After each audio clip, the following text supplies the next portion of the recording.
Specific medicine है nasal polyp या फिर साइनस की जो कंडीशन होती है या फिर राइनाइटिस की कंडीशन है, स्पेशली नेज़ल जो पैसेजेस है या नेज़ल स्पेयर पे बहुत अच्छा काम करती है।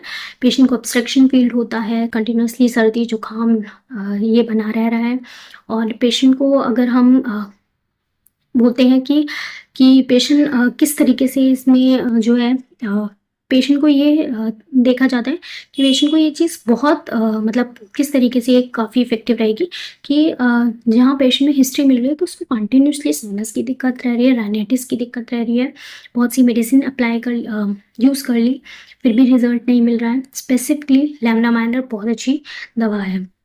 उसके बाद हमारे पास जो मेडिसिन नेक्स्ट आती है वो है कॉस्टिकम।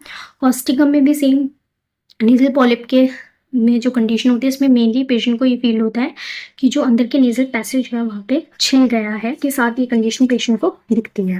केसेस में यूज़ होती है।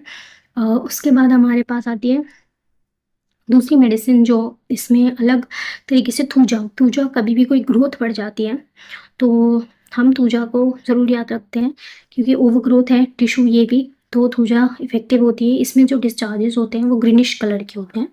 पेशेंट के जो नेज़ल डिस्चार्ज होते हैं ग्रीनिश कलर के दिखेंगे पेशेंट को एंड जो इसमें होता है पेशेंट को साथ के साथ देखा जाता है कि कोराइज़ा है और जो कोराइज़ा भी मिलेगी, हिस्ट्री मिलेगी ग्रीनिश कलर के डिस्चार्जेस के साथ साथ। पॉलिप हो गए, साइज़ बड़ा हो सकता है तो उसमें थूजा उसका साइज़ करने में जो काम है उसको करने में मदद करती है। साथ के साथ जो इसमें सैंगुइनेरिया मेडिसिन है वो इफ़ेक्टिव होती हैं उन केसेस में जहाँ पे येलो कलर का डिस्चार्जेस होता है और पेशेंट को जो है अल्टरनेट कोराइज़ा रहेगा, उसको सर्दी जुकाम रह रहा है, उसके साथ जैसे कोराइज़ा वगैरह ठीक होता है तो उसको डायरिया डेवलप हो जाता है। ये स्पेशल फीचर देखा जाता है सैंगुइनेरिया में, पॉलिप्स के कंडीशन में अगर ये कैरेक्टरिस्टिक सिम्पटम मिल रहा है। तो ये कुछ दवाइयाँ थी जो कि हमने केसेस में इंडिविजुअलाइज़्ड बेसिस पे यूज़ करके देखी।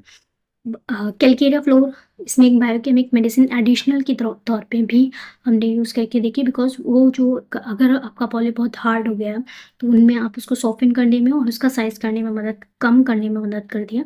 तो ये कुछ दवाइयाँ थी। अब बात रहती है डोज़ेज़।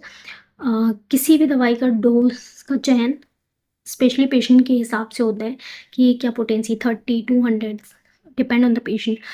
अगर हमारे पास एक 2 इयर्स का बच्चा आ रहा है तो हम उसमें हो सकता है अलग डोजेस करेंगे और किस तरीके से मेडिसिन का चयन करेंगे उसमें अलग फीचर्स भी हो सकते हैं और उस डोजेस में देंगे ताकि पेशेंट के लिए सेफ़ रहे,